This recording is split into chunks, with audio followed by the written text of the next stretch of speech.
बिस्मिल्लाहिर्रहमानिर्रहीम। कैसे हैं भैया आप लोग? रटना नहीं है, समझना है। Syntax book board matric biology chapter number 3 coordination and control का पार्ट 4 हम करने जा रहे हैं। टॉपिक ले लीजिए, लेक्चर को नोट करना है लाजमी और मशवरा करना है। पहले ही बताया है कि टॉपिक काफ़ी डेंजरस किस्म का है, काफ़ी मेहनत करनी पड़ेगी। इन बच्चों ने पार्ट 1 नहीं देखा, पार्ट 1 तो लाजमी देख लीजिए। पार्ट 2 पार्ट 3 जो मुसलसल साथ हैं, मेरी डायरेक्शन के मुताबिक चल रहे हैं, जैसे मैं गाइड कर रहा हूँ उस तरह चल रहे हैं, तो उनको समझ में भी आ रहा है और उनका सारे मामलात सही चल रहे हैं। अगर आप बीच में एंट्री मारेंगे तो फिर आपको होगी प्रॉब्लम, फिर मुझे शिकायत मत कीजिएगा। तसलसल से बिल्कुल एक तरतीब से जो है वो सारे लेक्चर्स चल रहे हैं, ठीक है। जैसे कि मैंने कहा था इंशाअल्लाह, और अब मैंने सोचा है फजर की नमाज़ पढ़ते ही जो है 2 वीडियोज़ आपको पब्लिक कर दूँगा, एक केमिस्ट्री की एक बायोलॉजी की। दोनों तरफ से बहुत सारे कमेंट्स आ रहे हैं, बायोलॉजी रोक दें, केमिस्ट्री कंटिन्यू रखें, केमिस्ट्री रोक दें, बायोलॉजी कंटिन्यू रखें। तो भाई अब फजर की नमाज़ पढ़ते ही मैं जो है वो दोनों, एक वीडियो बायो की और एक वीडियो केमिस्ट्री की पब्लिक कर दूंगा, ठीक है। सारा दिन होगा, तसल्ली से देखिए। रोज़ इंशाल्लाह 2 वीडियोज़ आपको, एक बायो एक केमिस्ट्री की मिल जाया करेगी, ठीक हो गया। अब आगे चलते हैं। यहाँ पर हम कोऑर्डिनेशन एंड कंट्रोल के अंदर मैं बार बार इस चीज़ को बताया था कि इस ज़मीन से बाहर मत निकलिएगा। हमारी ये जो ज़मीन है इस पे 2 ही किस्म की चीज़ें हैं, लिविंग थिंग्स या नॉन लिविंग थिंग्स। हम लिविंग थिंग्स को डिस्कस कर रहे हैं यहाँ पर। लिविंग थिंग्स 2 तरह के हो गए हमारे पास, इनविजिबल और विजिबल, ठीक है। और विजिबल और इनविजिबल जो है, जो आपको अपनी आँख से नज़र आते हैं, अपनी आँख से नज़र नहीं आ रहे तो वो माइक्रोस्कोपिक है, आप उनको माइक्रोस्कोप की मदद से देखते हैं। ये बात हो गई थी तफसील के साथ। फिर हमने कोऑर्डिनेशन एंड कंट्रोल के सेंट्रल आइडिया को समझा था कि कोऑर्डिनेशन एंड कंट्रोल का सेंट्रल आइडिया क्या है असल में।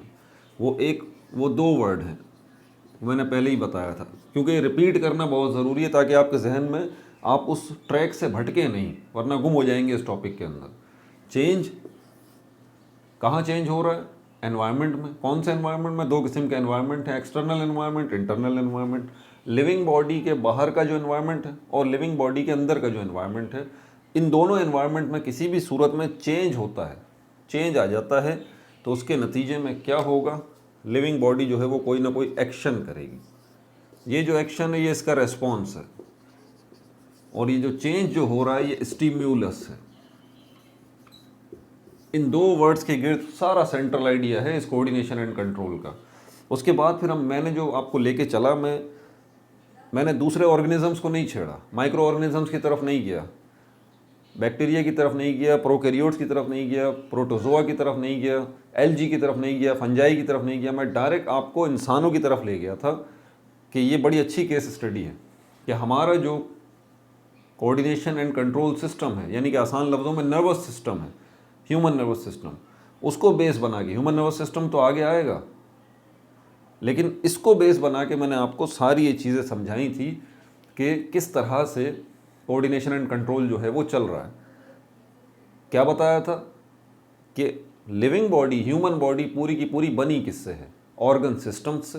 ये 8, 10, 12 किस्मों के ऑर्गन सिस्टम्स है, ये मैंने आपको बताया था। Digestive system, respiratory system, excretory system, arterial system, skeletal system, muscular system, ये सारे के सारे सिस्टम। इन सब सिस्टम्स का जो किंग है वो नर्वस सिस्टम है, ये मैंने आपको बताया था। नर्वस सिस्टम क्या कर रहा है? Controller of all the systems.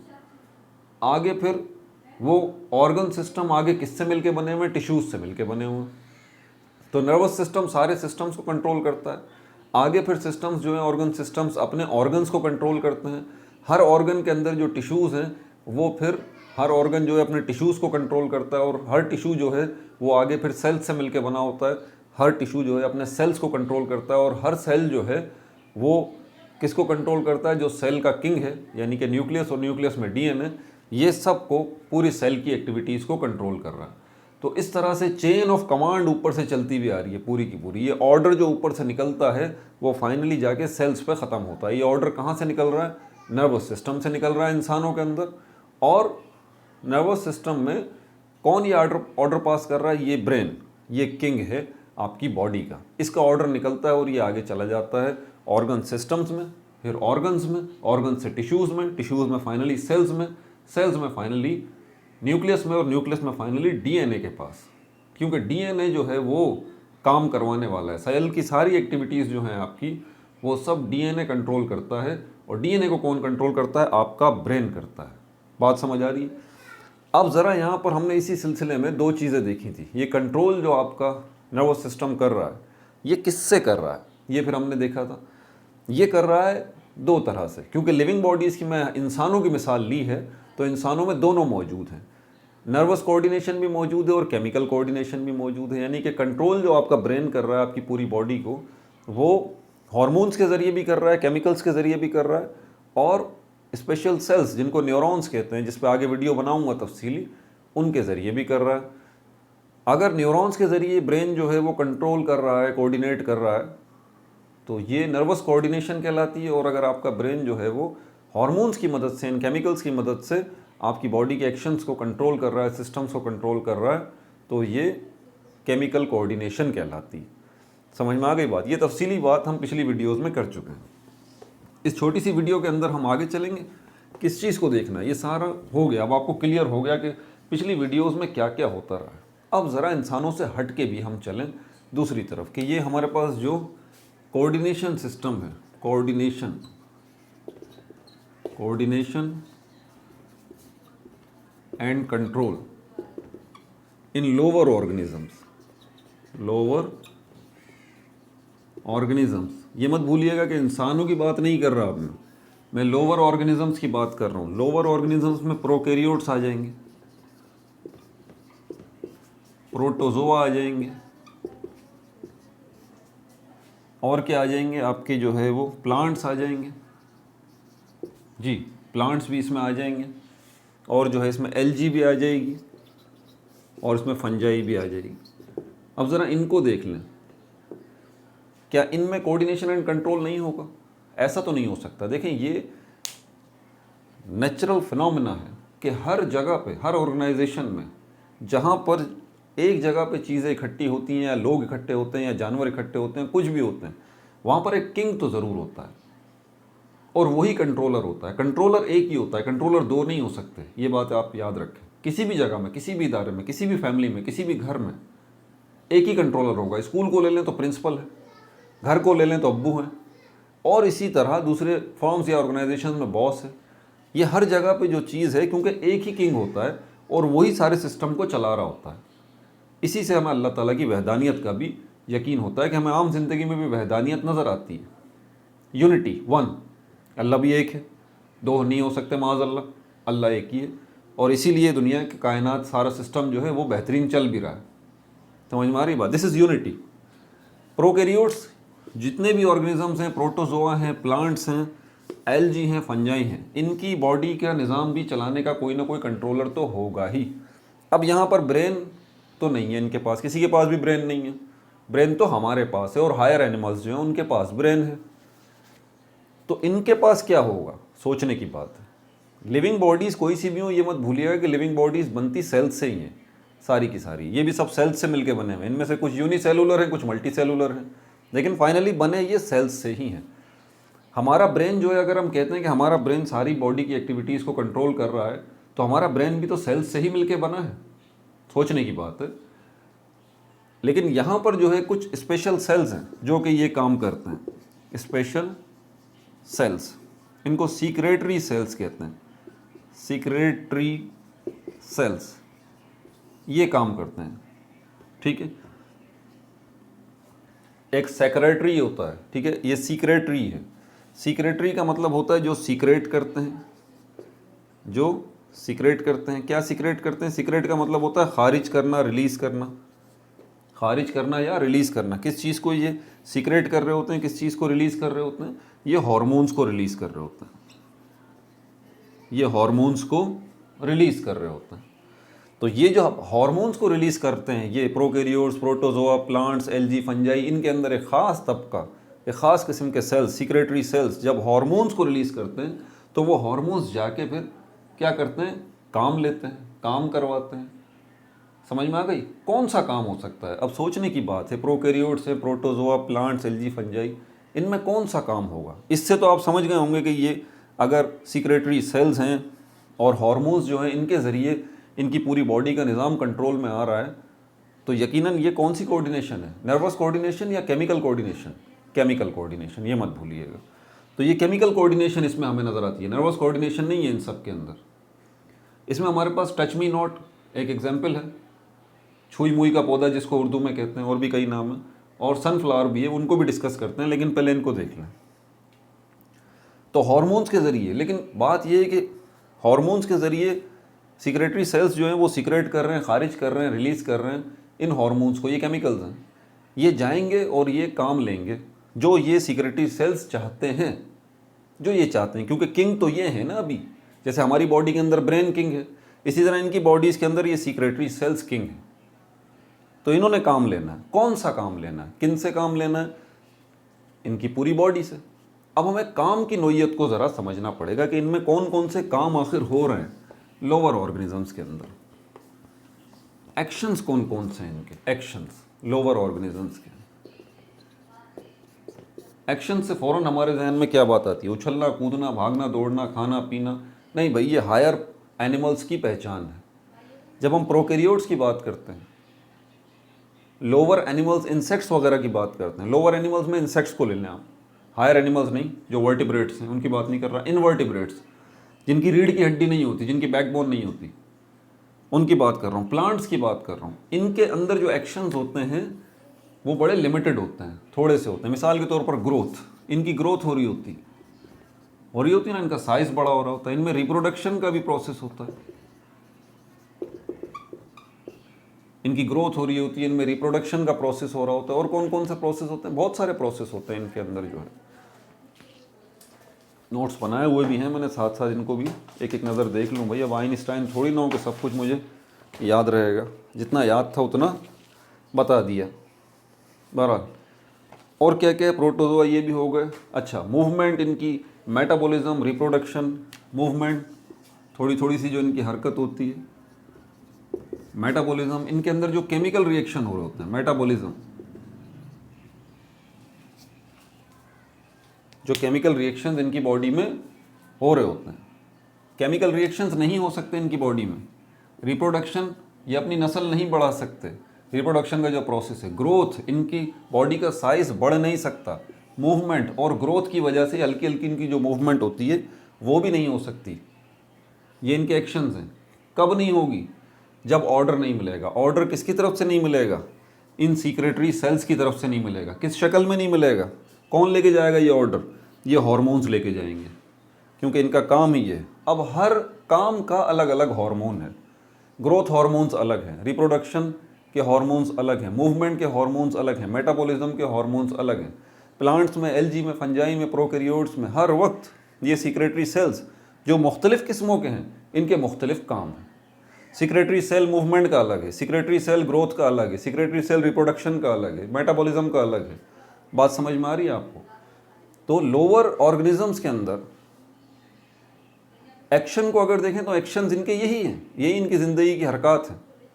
और ये अपनी मर्ज़ी से इनके सेल्स ये सब कुछ नहीं कर सकते जब तक कि कोई ख़ास स्पेसिफिक किस्म के सेल्स कोई ऑर्डर पास ना करें, और वो ख़ास सेल्स ये सीक्रेटरी सेल्स कहलाते। समझ में आ गई बात?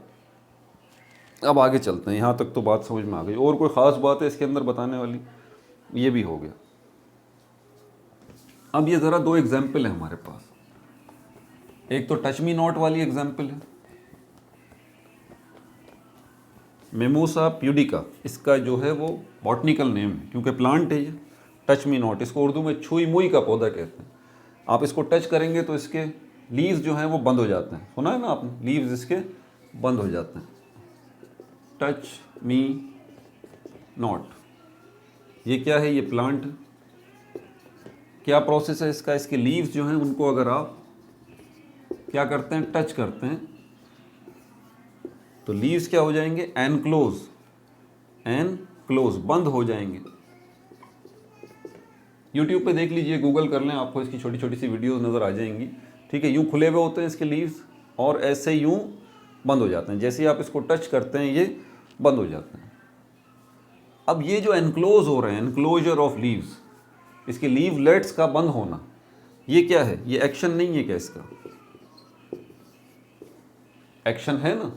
देखिए मैंने आपको कहा है कि लिविंग थिंग कोई सा भी हो, उसका कोई एक्शन होगा, उसका कोई अमल होगा, चाहे आपको अपनी आंख से नज़र आ रहा है या उसके पास भी दो ही एनवायरनमेंट है, एक एक्सटर्नल एनवायरनमेंट है, एक इंटरनल एनवायरनमेंट है। अभी जो हम बात कर रहे हैं एक्सटर्नल एनवायरनमेंट की बात कर रहे हैं टच मी नॉट के लिए, इसके इंटरनल एनवायरनमेंट की बात नहीं कर रहे। क्यों? क्योंकि चेंज जो आया है, चेंज जो आया है, मैंने कहा ना ये दो वर्ड्स कनेक्ट कर लें, स्टिमुलस जो आया है, चेंज जो आया है, वो इस मेमोसा प्लांट के अंदर से नहीं आया, बाहर से आया है। क्या है ये? टच। ये किसने किया है? सपोज करता हूँ मेरी फिंगर है, इसने इसको टच किया है। अब टच करने से क्या होता है, इसका प्रोसेस तो मैं आपको बाद में समझाऊंगा। पहले ये समझ लीजिए आप कि टच करने का से क्या हुआ कि वो मेमोसा प्लांट्स के लीव्स जो है वो बंद हो गए, पत्ते उसके बंद हो गए। ये उसका एक्शन था। एक्शन क्यों किया? क्योंकि चेंज आया। कौन से एनवायरनमेंट में चेंज आया? एक्सटर्नल में, इंटरनल में? एक्सटर्नल में आया। एक्सटर्नल में क्या चेंज आया? किसी ने पत्तों को छुआ, ये चेंज आया। ठीक है, ये चेंज आया। पहले टच नहीं हुआ थे वो, फिर वो टच हो गए, this is change and this is called stimulus. अब अंदर क्या हुआ है इसमें टच मी नॉट के अंदर, वो मैं आपको बता दूं। क्यों आखिर छूने पे इसके पत्तियां जो है वो बंद हो जाती हैं, इनक्लोज हो जाती हैं? Water pressure, water pressure. एक बलून ले लीजिए, क्या करते हैं आप उसमें हवा भरते हैं फूंक मार के, बच्चों के बलून है ना, तो बलून जो है बड़ा हो जाता है, होता है। उसी बलून में आप फूंक मार के हवा ना भरें, उसी बलून में आप पानी भर लें। जहाँ जहाँ पानी जाता रहेगा, अब उस बलून में जो पानी भर गया है, अब आप उसको क्या करें, ये बलून है, यहाँ से अगर प्रेस करेंगे तो क्या होगा, पानी आगे चला जाएगा और इसकी पोजीशन कुछ ये हो जाएगी। आप यहाँ से प्रेस करेंगे तो पानी क्या होगा, पानी यहाँ आ जाएगा और इसकी पोजीशन जो है वो कुछ यूँ हो जाएगी। एग्जैक्टली यही बात। तो इसका मतलब पानी की मूवमेंट से उसकी शेप चेंज हो रही है, बलून की हो रही है ना। यहाँ पर भी वाटर प्रेशर है। वो जो लीव्स हैं, ठीक है, ये जो सारे लगे हुए हैं, जैसे आप इसको टच करते हैं तो आपके टच करने से ये टच जो है आपका असल में ये प्रेशर है, एक्सटर्नल प्रेशर।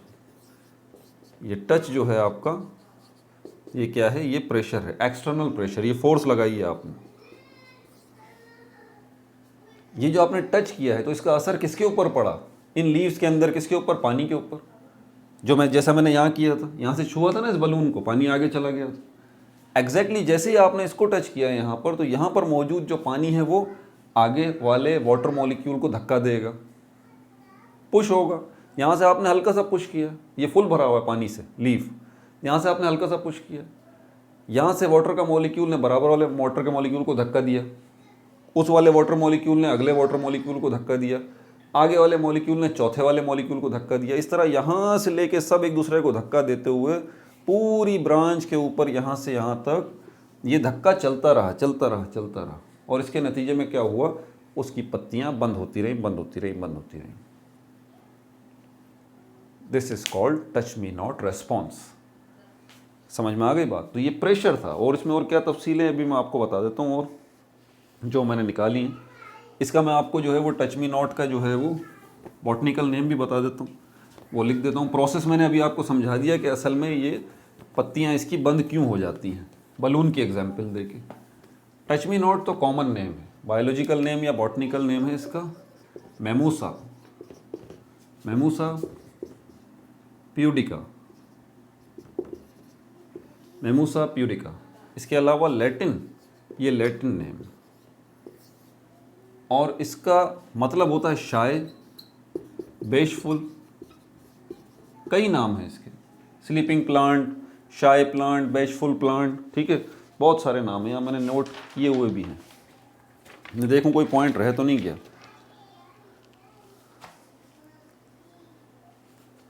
हाँ, एक चीज़ बताना भूल गया, यहाँ मैंने कहा था कि आप जो एक्सटर्नल प्रेशर लगा रहे हैं, टच कर रहे हैं, उससे क्या हो रहा है, प्रेशर डेवलप, अंदर जो वाटर मॉलिक्यूल है उनका प्रेशर ड्रॉप हो रहा है, कम हो रहा है, ठीक है।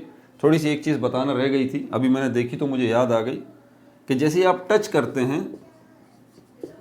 लीव्स के अंदर जो सेल्स हैं वो एक केमिकल जनरेट करते हैं, केमिकल जनरेट करते हैं।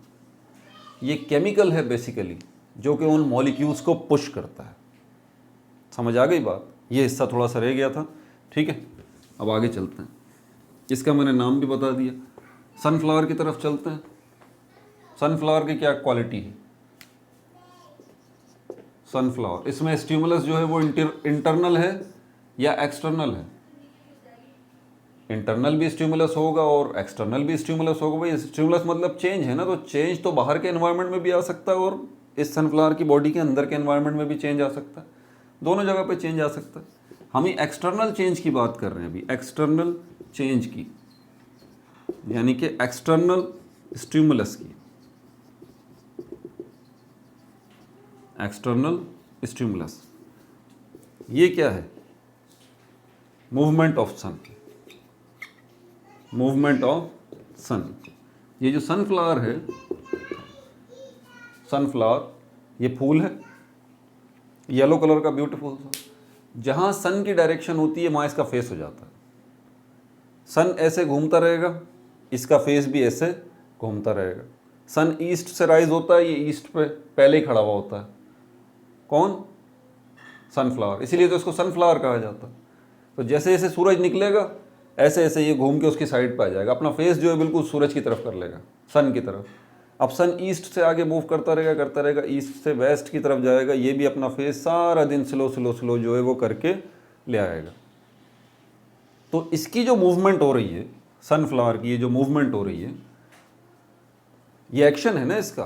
तो इसका एक्शन है तो यकीनन कहीं ना कहीं चेंज आया है। एनवायरनमेंट में कहाँ चेंज आया है? सूरज का निकलना ये चेंज है, और सूरज का मूव करना ये भी तो चेंज है। अब उसके नतीजे में ये जो रेस्पॉन्स जनरेट कर रहा है सनफ्लावर, ये भी अपना फेस बदल रहा है, बदल रहा है ना। उसकी वजह क्या है? उसकी वजह सन है, एक्सटर्नल स्टिमुलस है। जो चेंज आया एक्सटर्नल एनवायरनमेंट में आया। समझ आ गई बात? तो ये भी एक एग्जाम्पल है हमारे पास सनफ्लावर की भी, जिसके अंदर इसमें क्या है, इसमें भी केमिकल कोऑर्डिनेशन है। यहाँ पर भी ख़ास किस्म के केमिकल्स हैं जो कि स्टिमुलेट हो जाते हैं। जैसे ही सनलाइट इसके ऊपर पड़ती है ना, सनलाइट इसके ऊपर पड़ती है तो क्या होता है कि इसके अंदर कुछ ख़ास किस्म के हार्मोन्स जनरेट हो जाते हैं। क्योंकि ये जो मूवमेंट है इस फ्लावर की सन की तरफ, ये मूवमेंट इसकी हरकत हो ही नहीं सकती जब तक कि प्लांट के अंदर सीक्रेटरी सेल्स जो हैं वो हार्मोन्स रिलीज़ ना करें। क्योंकि कोई भी काम प्लांट बॉडी के अंदर, क्योंकि सीक्रेटरी सेल्स किंग हैं, मैंने बताया था, उनके निकले हुए ऑर्डर के बगैर तो कुछ नहीं हो सकता ना। जैसे हमारी बॉडी में किंग है ब्रेन, इसके ऑर्डर के बगैर कुछ नहीं हो सकता। तो वो सनफ्लावर की जो मूवमेंट है वो सीक्रेटरी सेल्स के ऑर्डर के बगैर नहीं हो सकता। सीक्रेटरी सेल्स जो हैं वो ऑर्डर यहाँ पर देंगे। कौन सा ऑर्डर देंगे, किस किस्म का ऑर्डर होगा और क्या तफसीलात हैं इसकी, ये मैं बता देता हूँ। ये सनफ्लावर में जो हार्मोन्स क्रिएट हो रहे हैं पहले उनको देख लें। हार्मोन्स, इनको कहा जाता है phyto hormones. Phyto hormones notes में डाल लीजिए, एमसीक्यूज में क्वेश्चंस आ जाते हैं इस किस्म के। फाइटो हार्मोन्स की एक किस्म है जिनको ऑक्सिन्स कहते हैं। ऑक्सिन्स, ये हार्मोन्स जो हैं ऑक्सिन्स, बेसिकली ये रेस्पॉन्सिबल होते हैं इस चीज़ के। ठीक है भाई। अच्छा, इससे होता क्या है? क्योंकि ये ही हार्मोन्स जिनको फाइटो हार्मोन्स कहा जाता है, जिसकी एक किस्म ऑक्सिन्स है, AUXINS, ऑक्सिन्स, ये कौन प्रोड्यूस कर रहा है? Secretory sales. सीक्रेटरी सेल्स, मैंने बताया ये किंग है, ये हार्मोन्स प्रोड्यूस कर रहे हैं। कब ये हार्मोन्स प्रोड्यूस कर रहे हैं? जब सूरज निकल रहा है, सूरज की रोशनी पड़ रही है। सूरज की रोशनी पड़ने से ये सीक्रेटरी सेल्स जो हैं फ़ौरन एक्टिव हो जाते हैं और उसके बाद ये हार्मोन्स रिलीज़ करते हैं। कौन सा? ऑक्सिन्स। ये हार्मोन्स जाते हैं सनफ्लावर के पास और सनफ्लावर को मूव करना शुरू कर देते हैं। सारा दिन ये सीक्रेटरी सेल्स ये ऑक्सिन्स को रिलीज़ करते रहते हैं और ये हार्मोन्स जो हैं जाके सनफ्लावर की मूवमेंट जो है वो करते रहते हैं। इसका रिजल्ट क्या निकलता है ये भी साथ साथ आपको बता दूं। देखिए, नेचर ने, अल्लाह ताला ने कोई भी निज़ाम रखा है ना, इसकी बैक के ऊपर कोई ना कोई लॉजिक है, कोई हिकमत है। सनफ्लावर जब क्या कर रहा है, जब सनफ्लावर मूव कर रहा है तो क्या हो रहा है? सनफ्लावर की वजह से सनफ्लावर की जो नीचे वाला पोर्शन है उसके ऊपर सनलाइट नहीं पड़ रही। देखें, सनलाइट प्लांट्स के लिए ज़रूरी है, लेकिन सनलाइट दो किस्मों की होती है। एक डायरेक्ट सनलाइट होती है, सीधी जो पड़ रही होती है, एक इनडायरेक्ट सनलाइट होती है। ठीक है, तो डायरेक्ट सनलाइट उसको नहीं चाहिए सनफ्लावर को, उसको इनडायरेक्ट सनलाइट चाहिए, मतलब थोड़ी थोड़ी सनलाइट चाहिए। और वो कहाँ होती है? शेडेड एरियाज में। तो ये जो सनफ्लावर है, सनफ्लावर क्या करता है, ये जो है वो सन के आगे आ जाता है, सनफ्लावर सन के आगे आ जाता है, और सनफ्लावर के पीछे वाला जितना पोर्शन है वो क्या हो जाता है, वो शेड में आ जाता है, वो कवर्ड हो जाता है, वो कवर्ड हो जाता है। डायरेक्ट सनलाइट उस पोर्शन के ऊपर नहीं पड़ती जो कि ग्रीन पार्ट है सनफ्लावर का। तो जितना अमाउंट ऑफ सनलाइट उसको चाहिए होती है सनफ्लावर को, सनफ्लावर प्लांट को, सनफ्लावर की बात नहीं कर रहा, सनफ्लावर प्लांट को जितना अमाउंट हीट का उसका सनलाइट का चाहिए होता है उतना ही उसको मिल रहा होता है उस शेडेड एरिया में। बात समझ आ रही है? अपना बहुत ज़्यादा ख्याल रखिएगा। पार्ट 4 हमने ये भी कर लिया है। पार्ट 5 में इंशाल्लाह हम जो है वो ह्यूमन नर्वस सिस्टम को डिस्कस करेंगे, but be careful about it कि ह्यूमन नर्वस सिस्टम जो है वो उसके भी मैं पार्ट्स बनाऊंगा, पार्ट 1, पार्ट 2, पार्ट 3।